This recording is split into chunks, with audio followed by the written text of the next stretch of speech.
I'm Anthony Keat. Welcome to Untold Stories, Growing Up in Ashland, Hanover, Black and White Experiences. This annual program of oral histories was founded in 2014 to celebrate Black History Month and Ashland Founders Day. 4 nonprofit organizations collaborate each February to present the program: the Hanover Arts and Activity Center, the Hanover County Black Heritage Society, the Ashland Museum, and the Downtown Ashland Association. Each program includes a panel of 6 speakers, 3 men and 3 women, 3 Black and 3 white.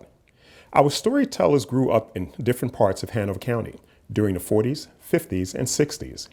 Their stories can be poignant, funny, disturbing, and inspiring. A community leader wraps up the stories with some closing thoughts. We conclude with a community gospel choir led each year by a different choir director. The programs are captured by local video producer Tom Wolf and are excellent first-person history lessons preserved for future generations. We think our Untold Stories program is unique. Our community looks forward to this special February event when we learn, laugh, and sometimes cry together. We hear what our panelists experienced and how that experience made them feel. 2020 marked the 300th birthday of Hanover County. Untold Stories is part of that celebration that was limited by COVID. Out of concern for the health of our residents, we are not hosting our traditional program in 2021 with everyone gathered together. Instead, we are sharing highlights from the 7 previous forums. We encourage you to create your own oral histories with your family and friends. Just use your phone. Record yourself to capture your own story. And please let us have copies of your oral histories for the collection we are preserving at the Ashland Museum and the Randolph-Macon College Library. We believe these oral histories will initiate conversations that teach, inspire, and enrich our community. Thanks for watching. Enjoy these Untold Stories.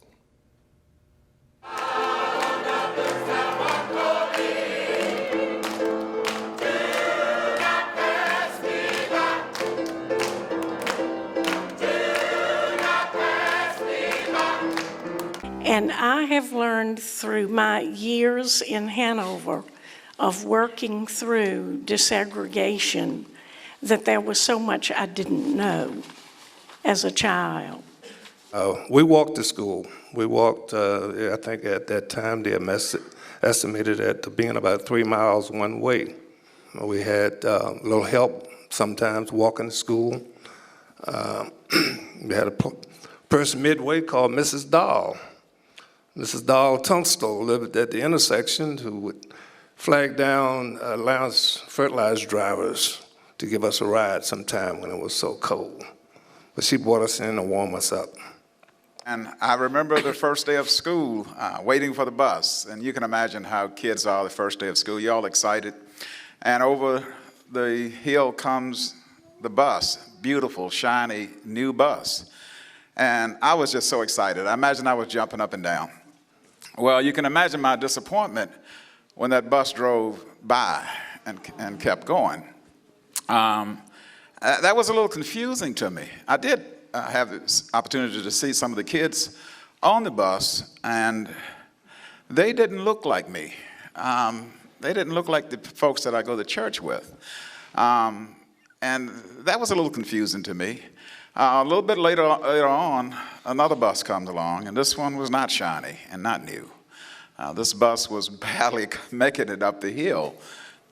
In traveling to Ashland to school, I bypassed 3 elementary schools. So you had the buses bypass you, and I had to bypass the schools. And I ended up making a 17-mile daily one-way trip to school, one way. So a lot of my education in Hanover was spent on school bus. Leaving Pleasant Grove, we went to the Big John and Gander High School. First time seeing a gym. First time being in a heated school. First time for a whole lot of things. But recess was absolutely my favorite. And we had some equipment on the recess grounds that were just killer. They really would kill you. We had a merry-go-round that would go around so fast that you couldn't stay on it. We had sliding boards that went up to the sky. We had monkey bars that you could break your neck on, and believe me, your head was broken on that thing. But we thought it was great because that's what we did back then. Our playground consisted of two big oak trees along Berkeley Street. I attended John M. Gandy Elementary and high school at the time. And that's it. There was no playground equipment, so we ran around the tree. There's a lot of kids running around the tree. The first two black children that I remember coming to Patrick Henry were the Thompson sisters. And I think they were freshmen, I believe, when they came to the school. And I thought at the time, how dare those colored girls come to this school? This is a white school. This is awful. What does the world come into? And as I look back on that 50 years later, I'm frankly very ashamed that I felt that way back then. But I was very much a product of my time, and that's the way it was in Virginia at that time. And as I look back and think of those two girls who were really no more than children, I think how wonderfully they handled that situation. There was never any problem from them. They never showed any anger or even fear that I recall. And I think, had the situation been reversed, I don't think I'd have handled it as well as they did. It was either the second or the third year that I decided, I've got to do this.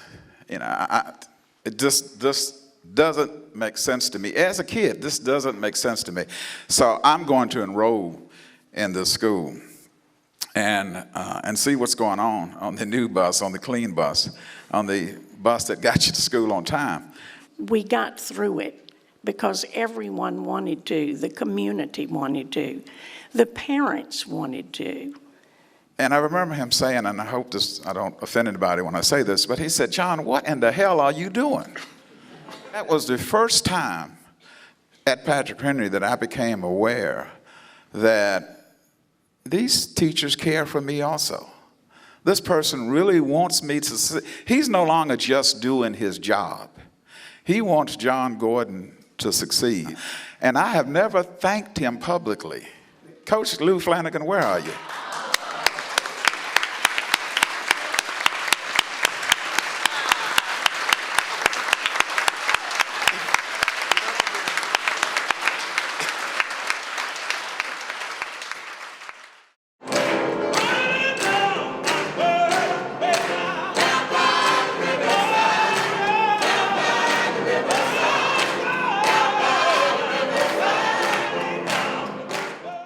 In my community in Montpelier, everybody raised everybody. If I was walking down the street and I was cursing, and whoever was sitting on the porch would come out there and they would correct me. Then they would tell my mother when she got home, and my mother would smack me. And then when the daddy got home, I got another beating. It wasn't no such thing as the teachers were wrong, because if the teacher came to your house or sent a note and said that you were doing something wrong, you got another whipping. We could go bowling. We did a lot of roller skating. We could play putt-putt. In the summer, we went to Overhill Lake or Horseshoe Bridge to swim. And being a faculty brat, I could go to the college pool. Nobody other than white children ever there. There was Little League on the Henry Clay Field, but the AC field was way down James Street, probably about where Macon Terrace is now. I think it was called the Ashland Colored Field. There were no mixing of the teams. And the ball diamond was very well kept. It was a tremendous field that we played. We didn't play on it. The older guys played on it. We would go up there and wait for a foul ball to go outside of the playing area, and we would grab that ball and come back to Jamestown and get our own game. We led a pretty sheltered life because our home was the store, our security was the store, And our social life was the store, because in this store there was a jukebox. And on Friday and Saturday nights, we were in there doing the twist, the slop, the jerk. I mean, that was our entertainment. Yeah, so what was it? Mashed potatoes, that's right. So that was our entertainment. And by my father's idea, that was just perfect because we were right at home. We went to the movie, which, as someone mentioned earlier, it's where Trackside Grill is now. And the blacks, of course, it was segregated. The blacks were upstairs. They had to come in the theater, buy a ticket, go back outside, walk around to the south side of the building where there was a stairway up to the balcony where they sat. And, you know, it wasn't until I was in the Army and getting to know Bob Johnson, my roommate, that I first really started thinking about black and white and right and wrong. When I got home from college and I was about to turn 21, I needed to register to vote. And I could walk 2 blocks down Center Street to the registrar's office, which was in her house. So you can imagine that there weren't many black voters in Ashland, because who would go knock on a white woman's door to be registered to vote? I took a part-time job at Tall Hammers. Well, we were there one night, it was almost closing time. And a young lady who worked with me, a white young lady, looked at, she said, Mary, she said, keep an eye on that fellow over there. I said, where? And I looked over, and she used to stand over there. I said, what is he doing? She said, we need to watch him. I said, why you usually watch him? That's my son waiting to pick me up. Well, she kind of felt really bad about that. The Sahara Club was an all-black, upscale, cool place on North Avenue in Richmond. It doesn't look cool now. You don't want to go there now. But back then, this was the coolest thing to do. But of course, it required lying to our parents. We could never tell them we were going to the Sahara Club. So we would look at the paper and find out what movies were playing that night, and we'd tell our parents we were going to go see a movie. But we would go to the Sahara Club. And often, Hop and I were the only white couple in that place. But we're not talking low-rent entertainment. We had the Four Tops, the Temptations, Ray Charles was there. And as an aside, you know, Ray Charles couldn't see any of us, but he evidently could hear me at some point. This is a true story. And he pointed in my direction and said, I want that gal to come up here and sit on the bench with me. Is this not the greatest thing you've ever heard? And so I looked around, and everybody's saying, he wants you, he wants you. So I went up and sat on the bench with Ray Charles. Can you believe that?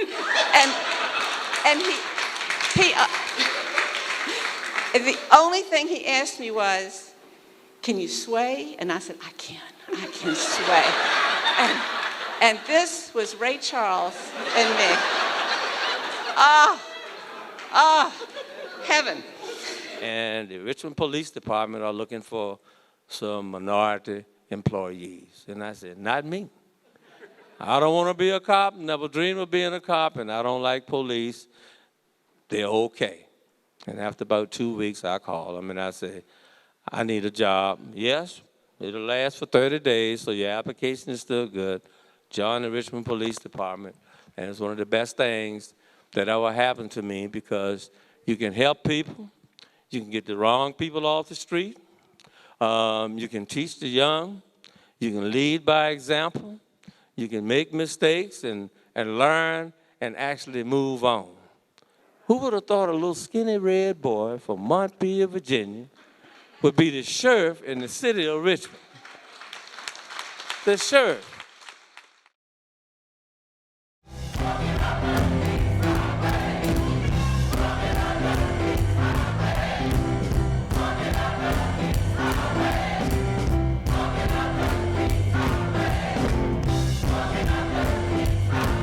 Well, this particular day, my cousin and I were up in the rail car playing when the work train came.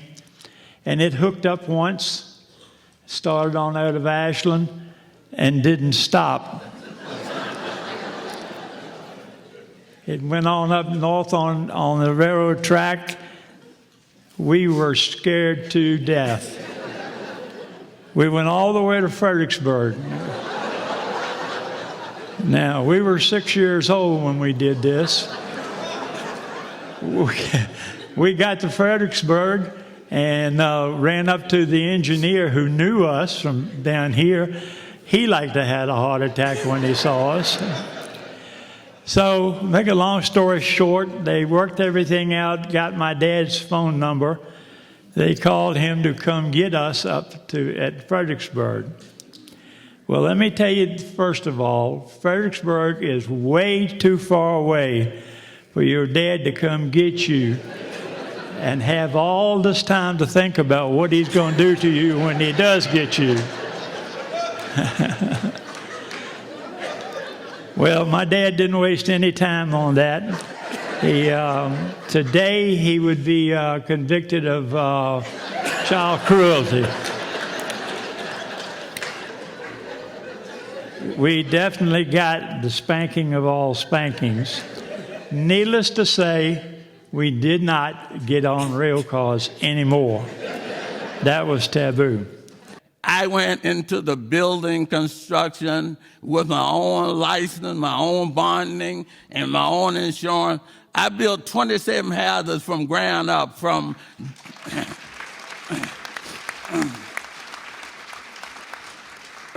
ground up. And as I came in here today and walked down the aisle, I saw many of those people that I built the houses for, addition, 71 addition onto Ebenezer Church, Abner Church, and all of that came through this last one point. I know it's not politically correct. In the beginning, George Harris, my grandfather, was the founder of Abner Baptist Church. And our church this year will be 149 years old. And I am happy to say that they sowed some seed for me. I am a 50-year-old senior deacon at the church, still kicking, not so high. The thing that I want to say, my church was the most important thing for me. They are all behind me. Thank you.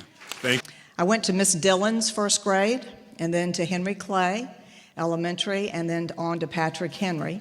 And my class, the graduating class of 1966, we were able to proudly have the very first African-American graduate, Arlene Thompson. She was in my homeroom, and she was my friend. Unfortunately, she has passed on.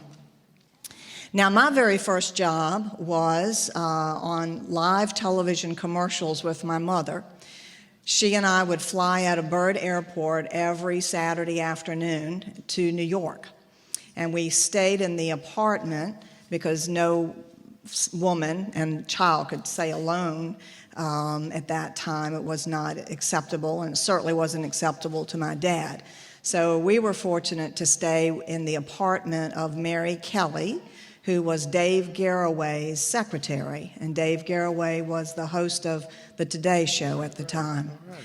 But the live commercial that Mama did, and I got to tag along, was for Mazzola corn oil. And she actually went backstage, fried the chicken, and then came out on stage and started talking about the benefits of Mazzola corn oil. The camera would come down to me, and my one line was, "That's good chicken, Mommy." But there was still there's certain jobs you could do in these jobs. When there was there Southern Biscuit, I mean, the bigger thing you could find was a stockman, a janitor, a forklift driver, or either a helper. As time moved on, I went to another job, and we had a few barrels there. Like say, I was something like a leads person on this job where I went to. And the boss, he thought a lot of me, and I think he was ready to promote me to a different position, but otherwise the high up wouldn't let him do that. So most time, a young white boy came in there from up in the mountain. I think during that time the coal mine was going out, and he came to the restaurant to work, and I was training him on this job. And we was talking with him. He's a real nice fella, and he talked a lot. And I found out that he was making more than I was making, and I was training him. And then after I trained him, he became my boss. And it wasn't because of the education, because we both had high school education. But like I said, he got promoted and I didn't. But things began to change around 1969 and 70. Around that time, things began to change. And it kind of opened up for us so we could get better jobs. And I was promoted at that time to a shipping and receiving clerk. That was the first time we had a black person doing that. After enrolling in nursing school, it was a struggle. But then my grandmother always say, anything that's worth having is not, you have to work for it. If you don't work for it, it's not worth having. And in between that, though, I worked at any job that I could find. I briefly worked at the laundry, which I hated. The Ashland laundry, oh, that was the worst place to work. It was hot. It was hot in that place, and there were families that worked there. Because if a mother worked there, she got her daughter a job there. And then I briefly worked at the shirt factory, and that's another place I hated. And I hated that because you had to punch the clock. And when you punch the clock, you have to get there early, and then when you leave, it's like an assembly line. I came to school one morning, and I found reporters, photographers, newspaper camera persons almost blocking the front door of Henry Clay School. But I made my way in, not knowing what was going on. But I found out that Mr. Hall was being investigated for using excessive corporal punishment on a child. So it seems that the boy, who was often in trouble, had been, for his inappropriate behavior, had been paddled by Mr. Hall in the presence of a witness the day before. So the boy had gone home and told his parents about the paddling. But his parents, well, we didn't know this yet, but his parents took him to the doctor, and the doctor documented hematoma of the buttocks, and the boy's parents filed charges against Mr. Hall. This was all over the news, and it was very upsetting for the school, for the parents of the other children in school, and certainly for anyone who was a part of that Henry Clay family. The result of the investigation revealed that the parents of the boy had also spanked him when he got home from school that day, and that had caused the hematoma, so the charges were dropped. Now, in this story, the boy was white, and Mr. Hall, of course, is black.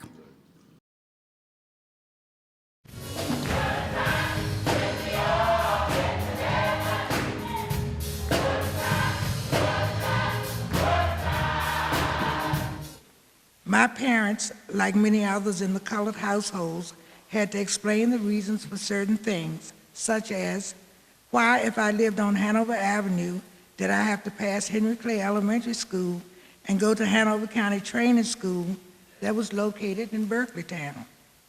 I don't remember if Henry Clay had indoor plumbing or not, but I know for a fact that the training school did not. Plus, Henry Clay was prettier, and they had playground equipment, and our school didn't. Colored people were also not allowed to sit in Barnes's or Hughes's drugstore and drink sodas or eat ice cream they purchased. I can remember going into both those stores to buy takeouts, watching the young white girls and boys sitting in the booths, drinking sodas, laughing, and listening to music. I used to visualize sitting in the booths with some of my friends, especially those cute Davis boys who lived on Greenwood Road. I walked in, and Mr. Lightfoot came up and asked me what I wanted. And I said, is it okay if I'm in here? And he said, well, of course it's okay you're in here. And I said, okay, is there anywhere special that I should stand? You can stand anywhere you want to. So finally, he said, would you like to order something, or should I just leave you alone? So I ordered a donut. Oh my gosh, you had never tasted a donut like that, hot off the grill. It was wonderful. And I go out, and my friends are there with black teenagers and white teenagers talking and having the best time. And I looked and I saw a skate key on one of the boys on a twine. And I said, "Do you skate?" And his friend said, "Yeah, he skates like an angel. You know what he can do? He can do multiple twists. And like he's on ice skates. He is unbelievable." So I said, "Well, could you show us how?" And he said, "Well, yeah, but first you've got to find a place where it's okay for all of us to skate together. First you've got to find that place." And we all knew what the chance of that at that particular time was. Dr. Howard Davis, who was my professor, who started there the year before I arrived, when it was about 1961, I guess, and the Supreme Court was considering racial issues. And one of the things he said that I still remember today was, is it reasonable to categorize people by race for any purpose? And does it make any sense if you're going to categorize people to use race as something to use? And I realized, that makes no sense whatsoever. And from that point on, I really had a change in my view of racial relations, and I really saw that there was something wrong and it needed to be fixed. My second year of teaching, I was 21 years old in the fall of 1963, and that's when integration began. I was a new teacher at Patrick Henry when the two black students entered. They actually were more my age than the rest of the older faculty. I remember them. I thought they were very brave. I thought they were very quiet. The faculty had an elaborate system of protection that I'm sure the girls probably never knew about. But we knew where they went from one class to the other, from one building to the other. It was a campus-style school then, and when the bell rang, we stepped outside the door and we followed them from one class to the other with our eyes, and we were there to step in if we needed to. It was an invisible kind of bubble, and we wanted them to feel very safe and welcome. Now the student government leadership invite famous people to the college. Some hateful notes were put up. James Brown, Smokey Robinson, but it was a funny thing. They hug him and kiss him. Black and white enjoyed the music and their singing. Muhammad Ali came to Randolph-Macon April 1969, and I welcomed him at the auditorium. He said, "Hey, brother," and shook my hand. We blacks were not allowed to eat in the cafeteria. He asked me to sit beside him. From that day forward, I ate in the cafeteria.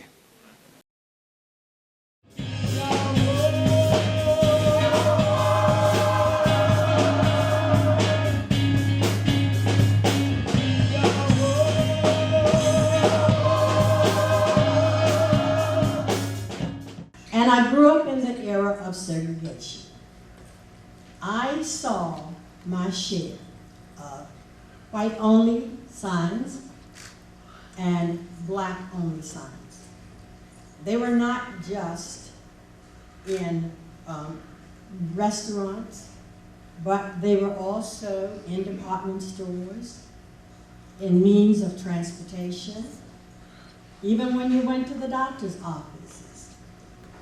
We had no indoor plumbing. We didn't have air conditioning.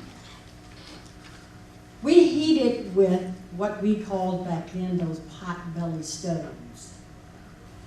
When Beaver Dam integrated, it had no real major problems. There were some problems perhaps with the children getting together, playing with each other, going on the playground. They would kind of group themselves. But as the time went on, they began to merge and began to associate with each other. And I do think that the teachers played an important role in getting that to happen. So when we started playing, when we finally picked the 27 players for the 3 teams, there were 26 black boys and 1 white boy on the field. I was the white boy on the field. Now comes my confession. In terms of my knowing black adults and children in Ashland and Hanover County, during my growing up years, my life was lived in the insulated bubble of the times. And it was not a positive bubble. My contact with black citizens was so very minimal. I was enveloped in layers of ignorance, and it was not healthy. It was my mother who peeled off my first layer of ignorance. I couldn't understand why the same movie was shown at both the white Ashland Theater, then the reels were raced over to the black Cab Theater. She explained to me the policy of racial segregation and the accompanying discrimination against black people. Snookum Strauss was from a good family that lived at the eastern end of town. In those days, there was only one barbershop for white men. Snookums was employed there as a shoeshine boy. The 2 white men who were the owners gave him a job and money, but, to quote a very close friend of mine, Snookums was made to pay a terrible price. Snookums was mentally challenged. He would go around town asking people for quarters. I remember several kind white men, including members of the Luck family, I think of Cabell Luck Sr., who immediately gave him quarters, no questions asked. Once, in addition to quarters, Mr. Farrell Luck gave Snookums a new suit of clothes. The police were convinced that Snookums had stolen the suit, and they arrested him. Farrell had to go to the police station, explain the situation, and bail him out of jail. In 1962, I entered Virginia Union University, and this was about 2 years after the famous lunch counter sit-ins by the Virginia Union students. It was during my first year that the Southern Christian Leadership Conference had a rally on campus, and there I sat and had the opportunity to meet Dr. Martin Luther King, Dr. Ralph Abernathy, Wyatt T. Walker, and James Bevel. I shall never forget the occasion. And just seeing Dr. King and being in his presence was awe-inspiring. Dr. King was quite a motivational speaker. And I've often said that it was good that he was an advocate of nonviolence, because he could really move his audience to action. As a young person, there were several places on the tracks I would go regularly. One place would be Barnes's Drug Store. They would serve the best cheeseburger and milkshake. Also, tiny grape drinks were a popular choice. As I would sit at the counter and enjoy those moments, I never realized that there were those who could not, due to the color of their skin. Cross Brothers was one of the first businesses to extend credit to blacks. They also had several black people working for them. Early Abrams, who we also know as Short Boy, was one of the well-known employees of the store for 50 years. He trained most of the baggers. He would always know the big tippers and would tell the other guys, "I'll get this order." So my experience growing up in Ashland, I went to a school, had excellent teachers who dedicated their lives to what they were doing, made us learn, even on those days we didn't want to, made us learn, made us want to respect ourselves, made us want to respect others, made us have and develop a love for learning and wanting to be something and be someone and being something and being someone. From all those years at John and Gambie meant, and it boils down to one thing, trying to help someone else and being a kind human being. Just be nice. Just be good. Just be respectful. Thank you.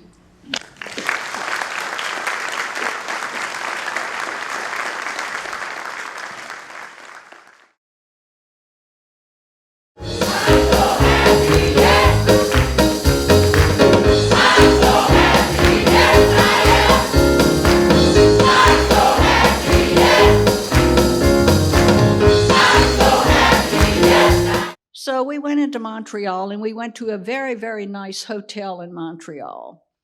And we walked in, and there was a middle-aged, very well-dressed, nice-looking black couple in front of us at the reservation desk. And when they inquired about a room, they were told that the hotel was full. My friend's father walked up and said he'd like 2 rooms, and they handed him the keys to 2 rooms. That was my first blatant discrimination that I had ever seen in my life. But it was not until 1969 that full integration of students and faculty was accomplished. In October of 1969, I received a phone call asking if I would be available to teach once again. I had taught in Hanover County in the 50s. Mr. J.K. Samples, the superintendent of schools, asked me to come to his office, where he admitted that he had made a terrible mistake. He had assigned a black female home economics teacher to teach, in addition to home economics, 2 classes of English. And 6 weeks into the school year, she was in the hospital on the verge of a nervous breakdown. And he said it was his fault. Teaching 2 different races was not the problem. The problem was the woman had never taught boys, and they had driven her to the hospital. I never had problems, but at the High's ice cream store right up the street here where Dewey Realty is, they had a sign on their wall, and it said, "We have the right to refuse service to anyone." You couldn't sit at their counters either. Can you imagine young boys on a bicycle trying to eat ice cream going back up Hanover Avenue, the wind blowing, the ice cream melting, flying all over the place? But that was all right. We enjoyed ourselves. It was like that at Barnes's and Hughes drugstore also. However, Mr. Hughes Sr. and his son would at least talk to you. Nothing of importance, just a conversation. At the 5 and 10 cent store, a lady would follow us down every aisle, but when the white children came in, they had the run of the store. Now, did that bother me? In fact, in some ways, it really hurt, because me and my cousins had no intention of stealing anything. I got a job, got married.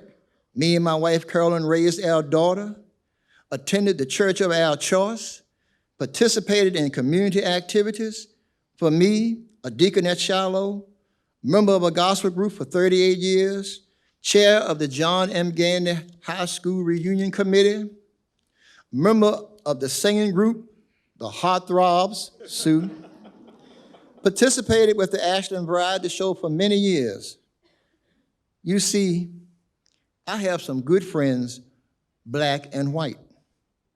All this was done right here in Ashland, the center of the universe. I recently looked at my Patrick Henry yearbook from my 8th grade year, which was 1966 and 67. There were a small number of blacks in the student body, just as there had been at Henry Clay, but not in leadership positions or girls' activities. The boys' sports teams were integrated to some extent, but those teams also were predominantly white. While I was acquainted with my black classmates, my interactions were only at school.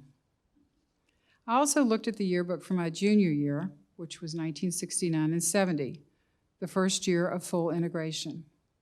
The pictures show black students in many aspects of student life, but not in great numbers. Gandy had been converted to another use, and the black student population was divided between Patrick Henry and Lee Davis. In order to prepare for this consolidation, in the spring of 1969, Gandy students came over to try out for cheerleading as well as other activities. There's no way to describe the confusion that prevailed. It felt like no one was in charge because everyone was just trying to get through it. And it also felt like no one knew what to do. As Anthony said, I was a cheerleader, and after tryouts, 2 Gandy cheerleaders became part of our squad that year. As an adult, I understand how brave those 2 girls were.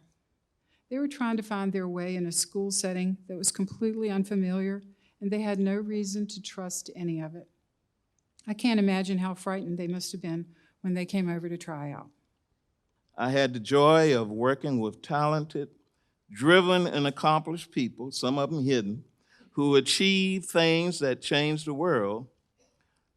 But the influence of Mrs. Bundy and the teachers and the staff of John and Gandy, the elders at First Baptist Elmont, and the village supporting my parents in my first 17 years, which were all spent right here in Hanover, guided and continue to guide my life, even now. I have felt the ground shake from the power and noise of the rocket engines of a shuttle launch, but it was not more memorable than the sound of Mrs. Bundy's footsteps on the first floor hallway at Gandy after throwing a schoolmate's hat out of our school bus while in the 3rd grade as she approached my classroom for my only personal interview with her. There was not that much contact, really, with white people when I grew up. There are, of course, good and bad in both, black and white. Once my sister was at the neighbor's house, and she asked her to scrub her floor. And she said, okay. She asked my mother the next day, and she said, yeah, she could do it. And she gave her a quarter to scrub the floor. And she thought it was too much, so she immediately took it back. And she gave her 18 cents. And so, and it was the same lady that we used to take care of her chickens and eggs when they went on vacation. We'd store the eggs in the house and all this kind of thing. The lady decided that she was gonna give my sister 18 cents. That made me really make up my mind that I was not working for white folks. And so, and when my dad said, who's going to school? You ready to go to school? Oh yes, I was ready. The church, the school, were most of our social life. There was segregation in most places. The restaurants, movie theaters, shoe stores. They didn't want you to try on the shoes in the shoe stores. There were no black cashiers like you'd go to the grocery store or whatever. You weren't welcome at the libraries. You couldn't go to the library, especially in Richmond. But there was one bright spot. There was something called a bookmobile. Somebody remembers the bookmobile, I'm sure. And it drove through the community with books, and you could check out books on the book, and they'll come back through, in a couple of weeks and get the books. I rode the bus to Washington Henry. The head of the cafeteria, who was white, drove the bus. One of the cafeteria workers, who was black, also rode the bus home from school. She had to stand in the well of the bus the whole trip. It did not seem right.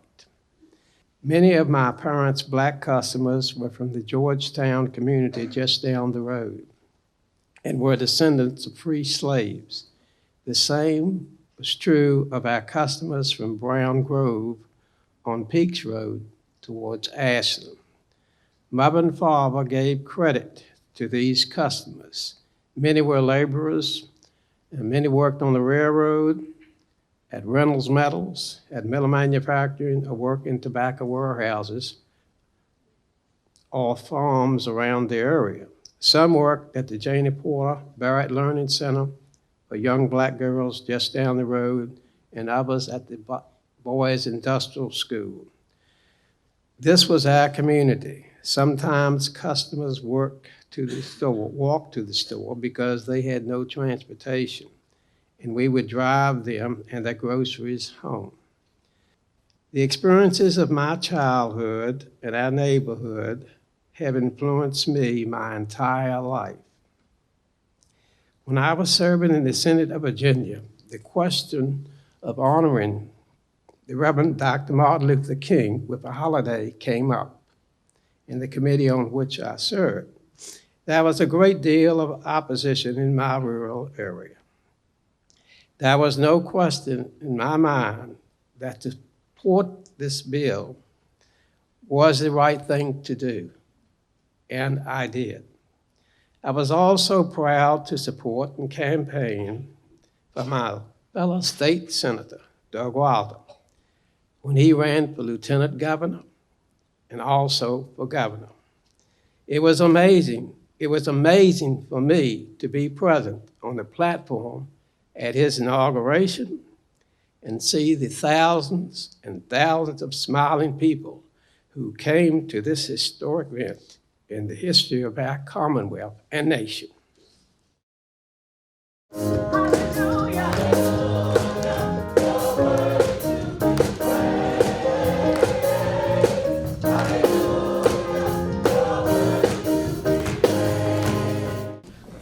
My entire education experience was segregated up until my college years, but I have to say that even when I graduated in '67, there were only 3 young black women enrolled at Randolph-Macon Women's College. The trustees had opened up the class thing to admit black students in 1963. But it was not something that was discussed at great length on campus. Some of my friends got involved with off-campus civil rights demonstrations and sit-ins. But I think I was just too busy working. I started working in the admissions office there halfway through my freshman year and worked in that office for the rest of my time there. So I didn't have a lot of time to be roaming around in the city looking to get into things. I came to the rehearsal for this event several weeks ago and learned a lot, even though I was late getting here. I did get to hear a couple of speakers, and I am appreciative to Hilda Kelly, although I will lambaste her for conning me into doing this, because I've learned a lot, and I appreciate that opportunity. At Gilman School, African American students range from 1st grade to 7th grade. One African American teacher was responsible to teach all 19 students together in one room. The students range from various ages, grade levels, and academic abilities. This was a very challenging task for any teacher. We were expected to purchase our own books. We shared between a couple of students. Our books was also outdated, severely torn apart, and some of the books was very old and dirty. It was one day, the superintendent arrived at our school and announced that our school would be closing. In the middle of the school day, students left the school. Many students were unable to return to school since they would not be able to attend school in the next time. Others walked to school, sometimes 3 or 4 miles one way a day. In 1940, one of our neighbors, Mr. Conti Robinson, purchased an old bus out of his own money so that the children within the black community could attend school, a black school in Elmont. Some of the students that walked to school to Greenwood would now be able to ride the school bus. I was principal of a school of 200 and some students. When I went there were 27 blacks. When I left, there were 27 whites. That was 2 years. In that period of time, I had a tremendous number of conferences. It was almost a continual conference and staying on the top of things to make sure that things went well. I can honestly say it was one of the greatest experiences I've ever had, and I look back on it with great treasure. Frankly, the other principals in that area just felt sorry for me, and I felt sorry for them. In the 1960s, 70s, and 80s, Hanover schools made the curve of change that led the way for the great system that it has today. Integration, educating those with special needs, melding the new arrivals in the county, and by the way, they were flowing in here at record rate, expanding the curriculum and setting up a kindergarten. It laid the groundwork for this outstanding growth and this outstanding system. If you're a student, a teacher, a staff member, a parent, or anyone who was in the school system in the 1960s, 70s, or 80s, would you mind standing? I can't see you, but I think we need to support you because you set the groundwork for what is going on in Hanover today.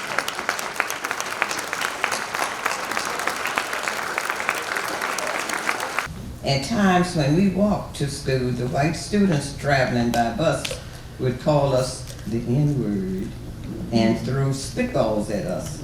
I wonder why they did that. They were riding and we were walking. In school, the older students would help the teacher, with the younger students teaching them their 1, 2, 3s and ABCs. The little ones seemed so shy because it was so crowded in class and we had such large students. But I enjoyed working with them. We had old books and old chairs and some desks to sit at. Once a month, we had a hot meal at school. Each student would bring meat, potatoes, or vegetables, and make a big pot of brimwood stew. It was delicious. I decided to enroll at Apex Beauty College in Richmond to become a hairstylist. I graduated from Apex in 1952 and worked for 1 year in Richmond until I was able to start my own business at home. I also became an Avon representative. And in later years, I worked part-time as cashier at Country Pride Restaurant, Ashland, Virginia. I was trying to keep up with the ladies so I could sell them that Avon. In my lifetime, God has blessed me to see and hear many things my parents and my grandparents would consider miracles, including computers, cell phones, space travel, and an African-American president of the United States of America. I'm still on Verdun Road, a few feet from where my mother and father lived. I enjoy being alive.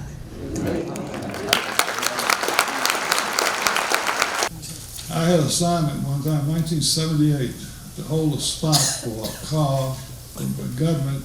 The speaker would be coming, and nobody gave me the man's name, just said somebody's coming to speak. Cheapest parking place. Well, I was looking for some big car, like a Cadillac or something at this station, and this black Chevrolet kept pulling up, and I'd wave it off. Second time he came by, I'd waved it off. The third time he came by, the driver stopped and says, "Where's Mr. Bush supposed to park?" I hesitated and I said, "Right here." So he parked the car. Mr. Bush got out of the car. He was the head of the CIA. Came to me and he says, "You know," he was laughing. I said, "That's a good sign." He said, "I've circled this place now. I know the next street down is Patrick." I said, "That's right." And he said, "We've been turning on Patrick every time." So he learned one street. He went on down to his speaking engagement. I told the driver, I said, "That was really myself." He says, "No, he's a nice guy." And he said, "In fact, he's going to be president one day." I thought, I couldn't believe that. And the gentleman was African-American who was driving him, he also drove for Hubert Humphrey. I learned a lot from him. He was like a government teacher. And he was telling me that he was getting ready to retire. He'd been working in the White House so long that he was finally getting ready to retire. And he said, I'm going to work on a series, a TV series, which is called Roots. And I said, I never heard of it before and didn't know what it was, but it turned out to be one of the TV shows, and he was going to be a part of, his family was involved in that. And I was meeting all these people in one day. It was impossible. It happened in Ashland. I came to Patrick Henry in 1966, 2 years after the civil rights, passage of the Civil Rights Bill. When that bill passed, we were so hungry for education, the opportunities that it opened up. And man, it was on. It was on. Get your hustle on was definitely the moniker. Coming into Patrick Henry, Daddy took me down to the office. I met with Mr. William Bradford. And I will never forget what he said. He talked about being principal, that he didn't see color, that his thing was to be fair. And he said this to me. He said, I want you, he looked at my dad and he said, I want you to know that our Negro students are among our best students. I have never forgotten that. First day of school, I come in, I don't know any black students, don't know any white students, so I sit down and eat my lunch. A white student comes over and he squeezes something over my food. I don't know what it is. Well, I'm a kid from Northside, Richmond, Virginia. I get up, I push him, and I clocked him. Well, he was a football player. He picks me up, slams me on the table. Who comes to my rescue? Jim Davis, James Davis, Mrs. Davis's son. Big Jim comes running down there, you know, and the guy looks up and sees Jim, and he backs off. And so we go down to the office. Coach Count says, you guys want to settle this with the boxing gloves? We say no. He says, shake hands, I don't want to hear anything else about it. And that guy and I, we were friends after that. I used to find cigarette butts in my pockets. And I didn't know until recently from my cousins who actually integrated Patrick Henry, Harriet and Connie Thompson were among the first black students to come there. The white kids were putting them in our pockets, hoping that perhaps the coat would catch on fire or etc. And I really didn't know what was going on. It's only me and Lelia Palmore. So Lelia goes, Armstrong's gonna win the game. And I'm looking at her like she got 3 years. What does this white girl know about Armstrong Walker game, you know? And I'm looking at her, I said, you don't know anything about the Armstrong Walker game. Yes, I do know anything about Armstrong Walker game. You don't know, but anyway, so we had this friendly banter. Lelia goes out of the room. The teacher steps from behind the desk. He grabs me by the collar and he jacks me up for talking to Lelia. And I was so stunned, you know, because, you know, it was like, and I don't exactly remember what he said. I go home, tell my mother when Dad comes home, tells my father, and my mother says, hon, you got to take care of that. My father has a parent-teacher conference. They have the conference. I don't know what my father said in that parent-teacher conference, but when I was back in the classroom, he calls roll, Johnny, John, present, Jane, present, so forth. He gets to me, he says, Mr. Quash. And I'm like, yeah, present. You know, I go back the next day, Mr. Quash.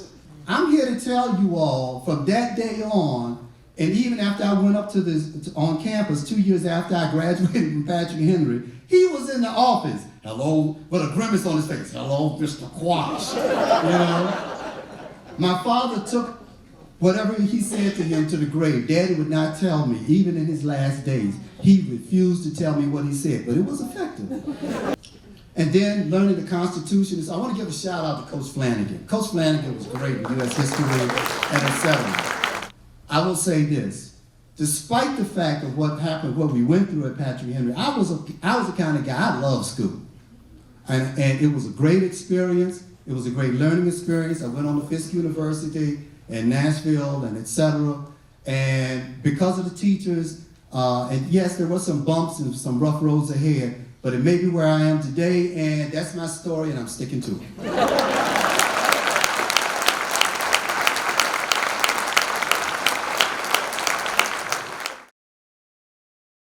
So this program we know began in 2014, and it is evidence of shared purpose, collaboration in one community to take multiple perspectives and bring them into one place. We are all painfully sometimes aware that our country, that our community, that our state is grappling with this thing called racial reconciliation. And people are having a very difficult time with that. It hurts. It jerks us, it jolts us, and it makes us ask the question, why? So I think that what we've just witnessed today is an example of how we begin to understand our history. Stephen Covey, the son of Franklin Covey, has a book called The 7 Habits of Highly Effective People. And one of his habits says, seek first to understand, then to be understood. So we can understand the what, because it's history. We can ferret out, we can find the history. There's lots of material out there that we can go to. The historical societies, the Library of Virginia, there are various books, there are movies that are out there, manuscripts, blogs, etc. So we can understand the what. But let's be curious and ask the underlying question, why? Once we do that, then that's the road, those are the pavers that allow us to move down this road of reconciliation because we truly understand why.